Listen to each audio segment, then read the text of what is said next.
The PDGA announced their A-tier schedule, which made me think of two things. First thing to note, DDO, they brought the AM side back, same time as the Elite event again. They're like, man, we really missed having people historically here. I didn't like, but then I saw it without the AM event, and there was 10 people out there.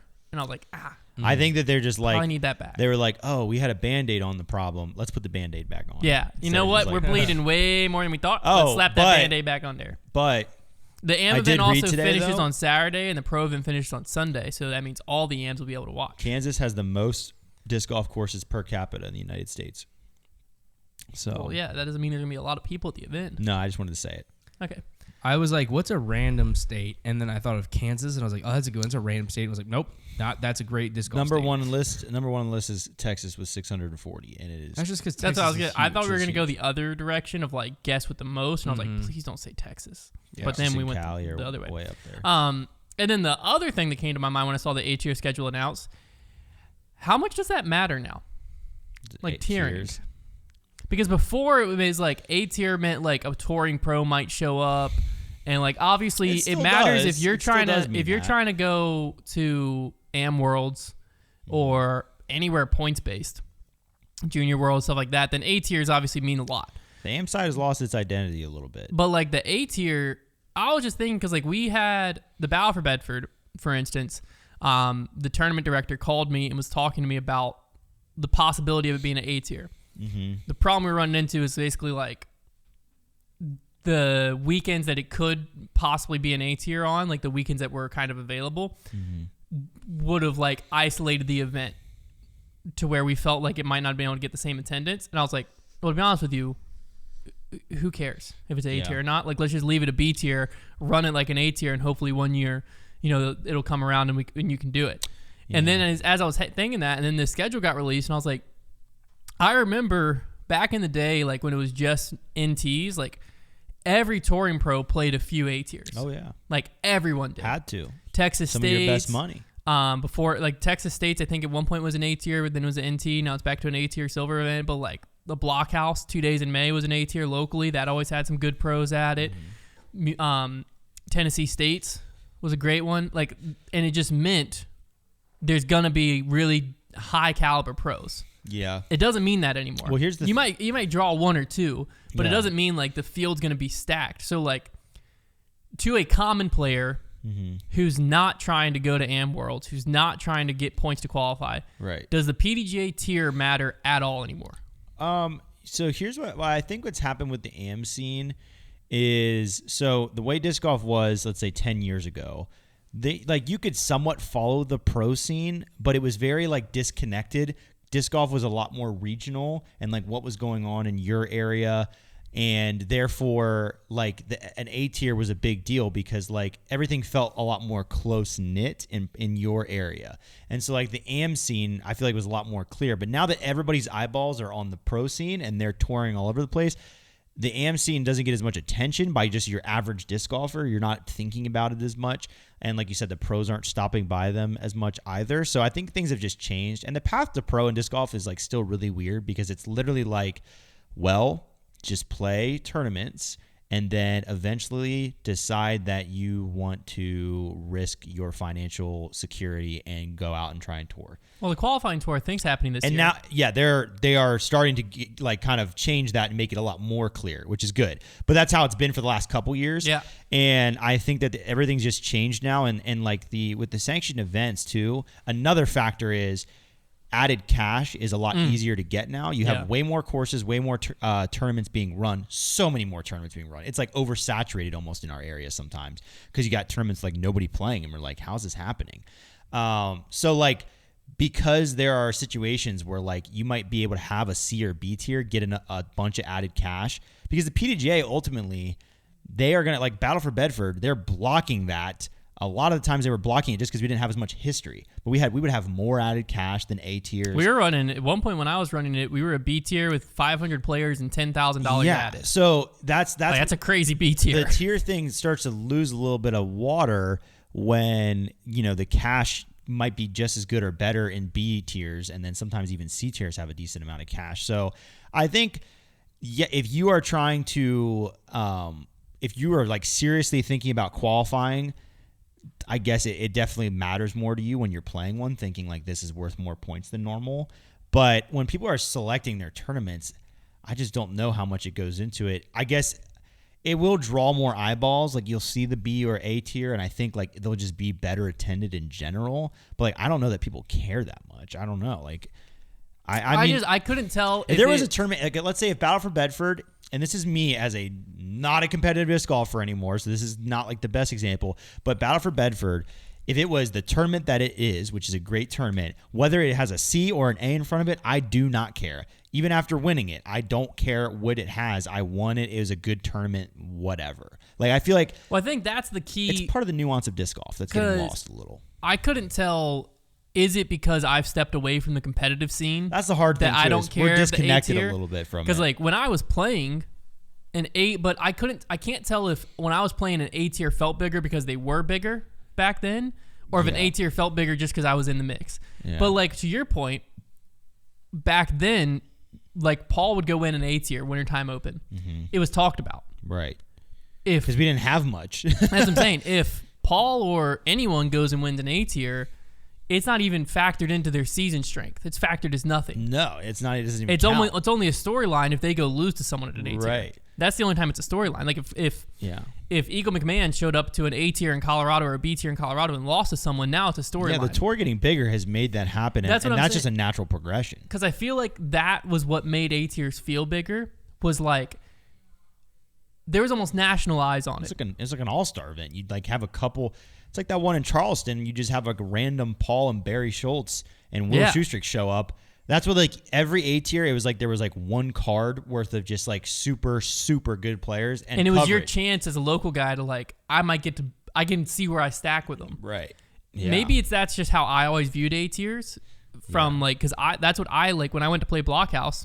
Because the tour. That's how I got to play with Corey Ellis. He was an up and coming player at the time, but I got to play with him. I played with like Zach Melton and guys like that where, you know, you're brushing shoulders with guys who are trying to make it on tour. And as someone who at that time, I was hoping to one day tour, I would roll up and it was like your check of like, where am I at? You know what I'm saying? And you could go play an A tier, and instead of having to drive to Idlewild for me to play a tournament, I could drive 3 hours to an A tier and I could just see, oh, Chris Dickerson just beat the pants off me by 40 strokes. Yeah. I better go get better. And well, and this is how like the local guys like built their reputations in areas. This is why you have like that idea, is because the way it used to work is guys didn't just hop. Like there were maybe a couple guys, but not many people just hopped on the road all year long like they do now and just went to each and every national tour. You had a lot of people that were touring around their turf and then finding times to shoot off to certain big events, Worlds, the majors, a couple national tours. And so you would have like certain guys just really build this rapport in their area as like a really solid player in that area. And that isn't happening as much anymore, I don't think either. Like because a lot of times the way that those guys would build that legend, you'll hear it if you go to certain areas, you'll hear somebody say, oh, yeah, this guy so-and-so, he beat Dickerson when Dickerson came to town. Or like they'll talk about guys who were in their area Colin that Carter. beat a pro when they came through. Like that was almost how it used to work. It was like the professional disc golfers were like a traveling act. Like they would just go around, they'd pop up at these local tournaments, and you'd get to see your guys play against them. And then like that's what it was, and it's totally different now. We've outgrown it a little bit, but it was a lot of fun. It was very fun, like young part of disc golf, but it's just changed. And now, especially now that there's money on tour, everybody is playing local disc golf with the idea of get me out of here. Like I want to get on the tour because you can make a living. And the more that they make it difficult to get on tour, and the more that they limit, the more that becomes exclusive. Once we get to a point where all you have to do is be on tour and you're guaranteed you're going to make a living playing disc golf, which isn't the case right now. But if it gets to that point, like that's going to just create a whole new kind of level of allure to that. And yeah, it's never going to be the same as it was. That's for sure. Is it something the PDGA should worry about or like try to fix? Like the farther merging almost of A, B, C tiers. Yeah. Because like they have the back they try end. To create a D tier. If you're a really good TD, then you can run a C tier like an Elite Series event. Yeah. So the back end only matters to TDs. Now, if you're a really bad TD, you can't run a B tier or an A tier just because there's so much that goes into it of like courses being prepped earlier, minimum amount of added cash, minimum amount going out to PDGA is players. mostly just trying to protect themselves, I guess. Like they're trying to keep protect some players level of standard. There is like, if I'm a player and I see A tier, it does have a standard with it of like, I know I'm showing up to a good event, and if I don't, I have PDGA legal reasons I can complain about. Is anybody enforcing those? Well, I'm saying like not legal, like I can't sue the TD, but like PDGA. I feel like most people play tournaments based on like, and this goes back to the local side. Like most people play tournaments based on like, oh, I know that TD, he runs a good tournament. Like if Tim Barr runs a C tier, I know I'm showing up for a good time. Right. It doesn't matter if Chuck Spikeiser Conley runs a C tier. Yeah. It doesn't matter. Or Robert Leonard, he doesn't really run local stuff anymore. But if those guys run a C tier, it doesn't matter. They're a great TD. They have a great reputation. Now, there's some guys that, like, I've never played one of their tournaments. You know, if it's a C tier, B tier, that's kind of expectations. But I just don't know, like, is that a long form?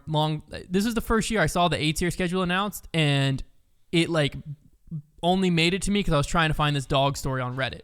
Is how I discovered the A tier schedule was even announced. Yeah, I don't know. I was like, man, that used to be, like, the big day for me because it was like, what A tier am I going to next year? And now it's just like, it's there. I didn't know if that's something the PDGA should be like pivoting from or think, still honestly, lean into. I think like it might just be a case of, you know, us being disconnected from the competitive like local scene, because I'd still like the AM scene is different in certain ways, but it still is full of like, it's still the same idea where you have, you know, people who just love playing disc golf, and then you have people that are trying to make a little bit of side money, and then you have those who are like trying to like play to get better and get on tour.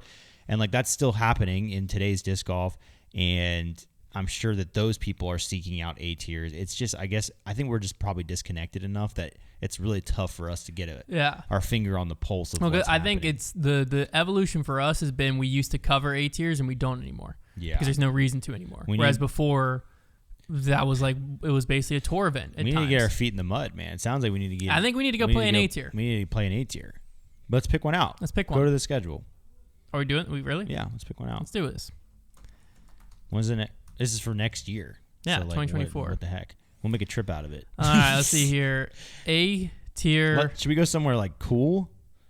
Should we play the Shelly Sharp? Definitely can't do that. No. Way too early in the year. We got to go further. What's in Virginia let's just see. next year? I don't think there's any A tiers in Virginia. Midtown Chiropractic Classic. We played this March 1st through the 3rd. Holly Springs, North Carolina. The Midtown Chiropractic Championship. They changed it to the chiropractic? No, Midtown Chiropractic has always been the sponsor. You're thinking of the Crosstown Classic. I've never played whatever you're talking about then. I have a Thunderbird from this tournament. Oh, I've only ever played the Crosstown. And that I think let's play this. Butt. March 1st through the 3rd. Holly Springs, that's like... My guy, I'm going to be like a week out of having a child. We got to go further into the year. Dang. Well, Holly Springs is only 2.5 hours, so that might be our best bet. No, there's got to be another one in Carolina. There's probably like a Clayton, the bunch. Dogwood Crosstown Classic is an it? A tier this year, end of March. It's more possible. That's the one we were thinking of. That's probably at East I Clayton. do not have a good record there. I played it twice. College Disc Golf Nationals. It's a major. We do need to get ourselves into that one. Let's get back into that. Let's get back into the college scene. There's a lot of California and Florida. Lake Marshall Open. Blue Ridge Championship. Ooh, that's at North Cove. In April? April 26th through 28th. And that's just an A tier? Yeah. Oh, maybe we should play that then. I wonder, it might be like a qualifying event. If not, okay, here's our two, Trevor. Okay. We play one or the other depending on how it works in our schedule. Should we just go play DDO? We either play the Blue Ridge Championship in Marion, North Carolina, or we play Huck Central. Oh, that would be great. Central South Carolina. Yeah. Oh, Huck Central. At Grand Central. I don't even know if I care about the Blue Ridge Championship. Playing Huck Central again would be fun. That would be good. We're one of those two. That's May 3rd through 5th. That might be the weekend of the golf tournament, though. Or the Blue Ridge Championship. One of those. We should probably actually look at a real calendar before we start doing one of those two we'll play. There you go. You know what? Comment down below which one you want to see us at. Yeah. Good Comment point. Any A tier that you want to see us at. Whichever has the most comments, we'll consider. We could also play Lake Marshall Open May 17th. Also, like 19th. and subscribe. We're never going to Lake Marshall, man. It's just a bit at this point.